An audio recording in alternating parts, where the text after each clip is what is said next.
ඉතින් සුබ දවසක් හැම දිනාටම. ඔන්න ඉතින් අපි පෙරුම් පුරාගෙන හිටපු අපේ ඊස්ට්‍රායිල් සිහිනය සැබෑ වුණා. අපිට හෙට තමයි ඉස්ට්‍රාලය වල යන්න තියෙන්නේ. අපි තුන් දෙනාම සූදානම් වෙලා ඉන්නේ ඒකට අවශ්‍ය බඩු ගේන්න යන්න. අපි මේ යන ගමන් අපිට වීඩියෝ කරගන්න බැරි වුණා හැමදේම. ඒකෙන් තමයි ෆොටෝ එකක් ඇඩ් කරේ මේකට. අපි බඩු ටික අරන් ඇවිල්ලා අද පැක් කරලා ඔක්කොම ලෑස්ති කරගන්න ඕන. අපිට හෙට රෑට තමයි ෆ්ලයිට් එක තියෙන්නේ 11:45ට. ඉතින් අපි ගොඩක් මහන්සි වුණා. අපි තුන් දෙනාම මේ මාස 6ක් වගේ වෙනවා අපි ඊස්ට්‍රායිල් යන්න බලාපොරොත්තුෙන්. අපි හැම ඒජන්සියකටම වගේ ගිහිල්ලා ටෙස්ට් ගහලා ඉතින් අන්තිමට එක ඒජන්සියකින් අපිට වැඩේ කරගන්න පුළුවන් වුණා හරියටම. ඒජන්සිය ගැන විස්තරයක් ඕනනම් කමෙන්ට් එකක් දාන්න. හැමෝටම සහයෝගයක් දෙන්න. ඉතින් ගොඩක් බඩු ගන්න තියෙනවා අපිට.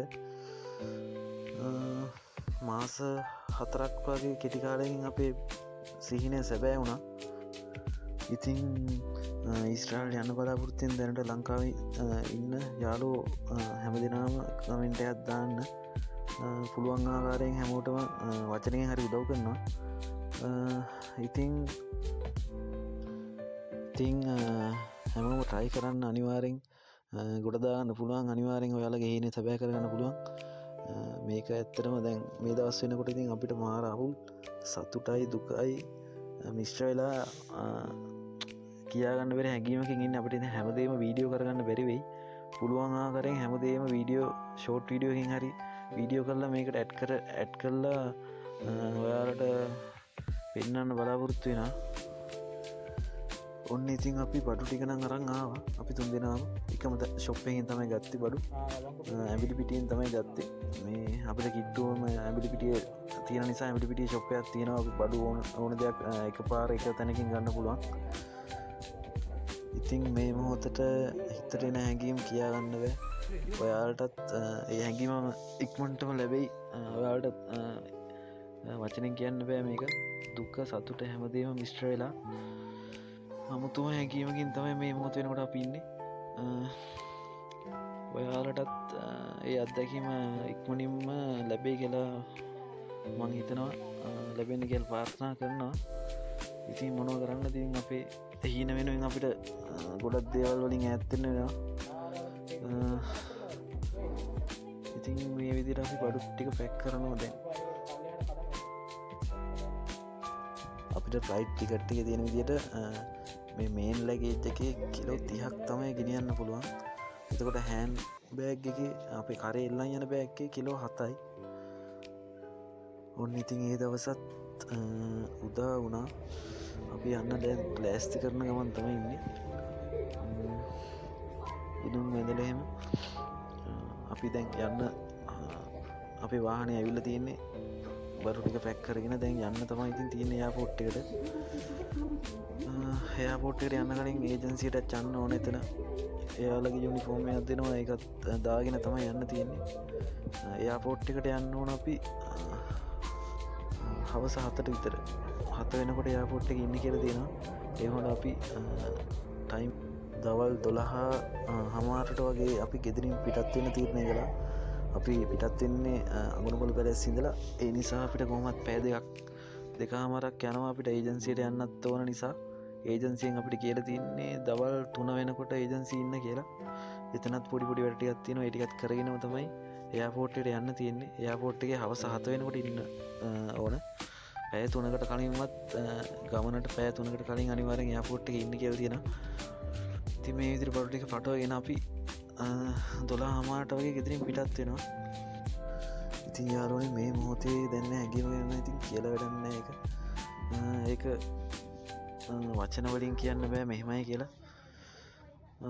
අපි දැන් ඉතින් ගමන්ට ලෑස්තිලා අපි දැන් පිටත් වෙනවා. අපි හයිවේ එකේ තමයි යන්නේ. හයිවේ එකේ පැය 2ක ගමනක් තියෙනවා. අනිත් යාළුවෝ දෙන්නත් එයාලගේ වාහනේ අපේ ළඟින් එනවා පිටිපස්සෙන්. ඉතින් පවුලේ හැමෝගෙම ඈත් වෙලා මේ ගමන යනකොට ඉතින් දැනෙන හැඟීම ඉතින් ආයේ වචනෙන් කියන්න බෑ මෙහෙමයි කියලා. ඔන්න ඉතින් ඉතින් අපි ඒජන්සිය වැඩ ටිකත් ඉවර කරගෙන ඉතින් දෙන යුනිෆෝර්ම් එකත් ඇඳගෙන අපි එයාපෝට් එකට ආවා. මෙතන වීඩියෝ කරන්න අමාරුයි. පුළුවන් තරමින් වීඩියෝ කරා. ඉතින් මීට ඉස්සරහටත් කරන වැඩ ටික පුළුවන් තරමින් වීඩියෝ කරලා මම මේකට ඇඩ් කරලා තියෙන්නේ. ඔයාලට ප්‍රයෝජනවත් වෙයි බලන්න.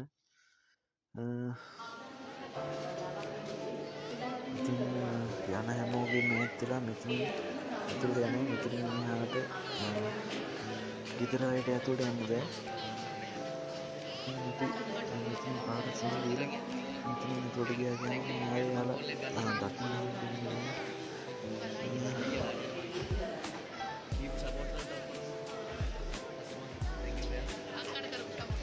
මෙතරින් ඇතුළෙනකොට අපේ ඔක්කොම බෑග් ඔක්කොම ස්කෑන් වෙනවා.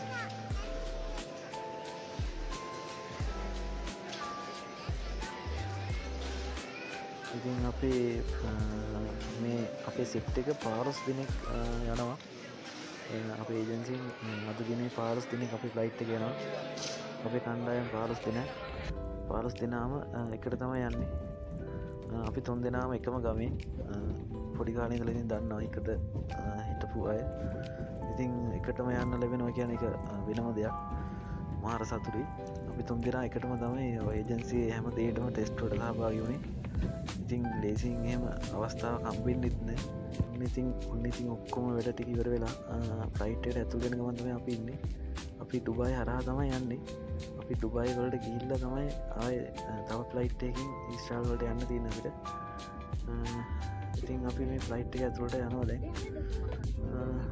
බලාපොරොත්තු වෙන විදිහට සීට් එකලඟ සෙට් වුණා අපි 3 දෙනාට. ඉතින් පැය 8ක වගේ ගමනක් කිලෝමීටර් 8000ක් 7900 ගානක් වගේ තියෙනවා මං හිතන්නේ. ඉතින් පැය 8ක වගේ ගමනක් තියෙන්නේ. අපේ පළවෙනි අත්දැකීම තමයි මේ ෆ්ලයිට් එක යන පළවෙනි අත්දැකීම. ඉතින් අමුතුම එක්ස්පීරියන්ස් එකක් තමයි මේක.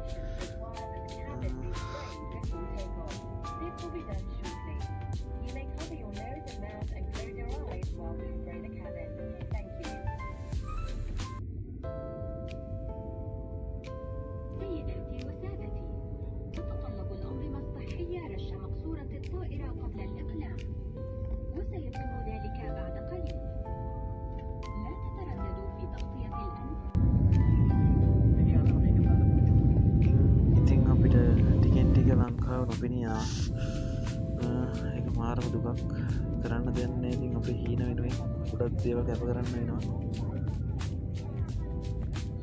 ඉතින් මෙහෙම යනකොට අපි රාත්‍රී කෑම වේල ලැබුණා.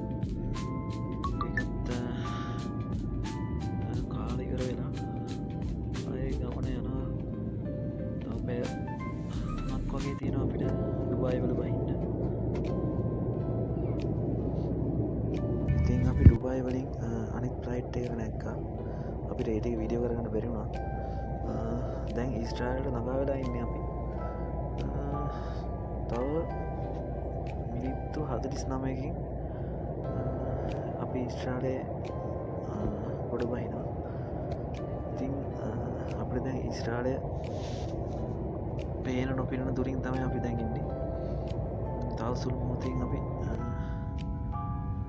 අපේ සිහින දේශයට පා තබනවා. ඉතින් දැන් දැනෙන හැඟීම වචන වලින් කියන්න බැරි තරම්. අපි දැන් තෙලෙව් එයාපෝට් එකේ තමයි ඉන්නේ. තව සුළු මොහොතකින් අපි ෆ්ලයිට් එකෙන් බහිනවා.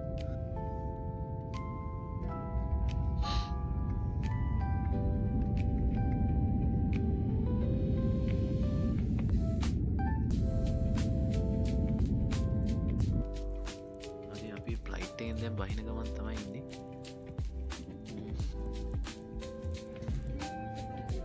එයාටක ගමනක්. දැන් අපි එළියට යනවා.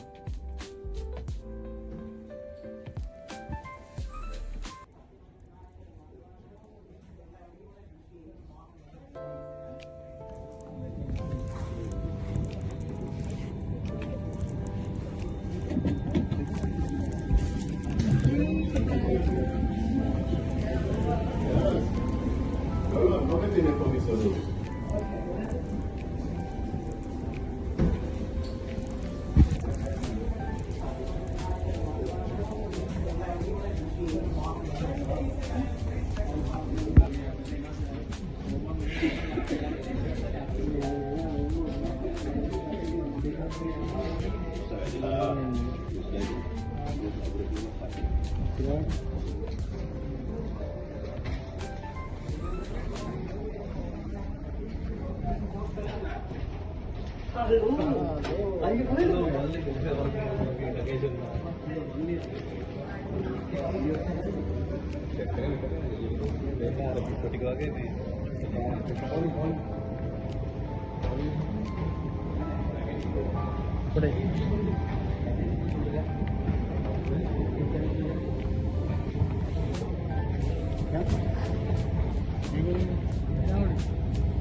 ඉතින් ඔය විදිහට තමයි අපේ ගමන අවසන් වුණේ. අපි දැන් මෙතනින් එයාපෝට් එකේ වැඩ ටිකක් ඉවර කරගෙන එළියට යනවා. ඔයාලා දිගටම රැඳී සිටින අපේ channel එකත් එක්ක ඉස්ටාලේ වැඩ කටයුතු ගැන ගොඩක් වීඩියෝ දාන්න බලාපොරොත්තු වෙමින් ඉන්නවා. ඉතින් හැම දිනකටම සුබ දවසක්.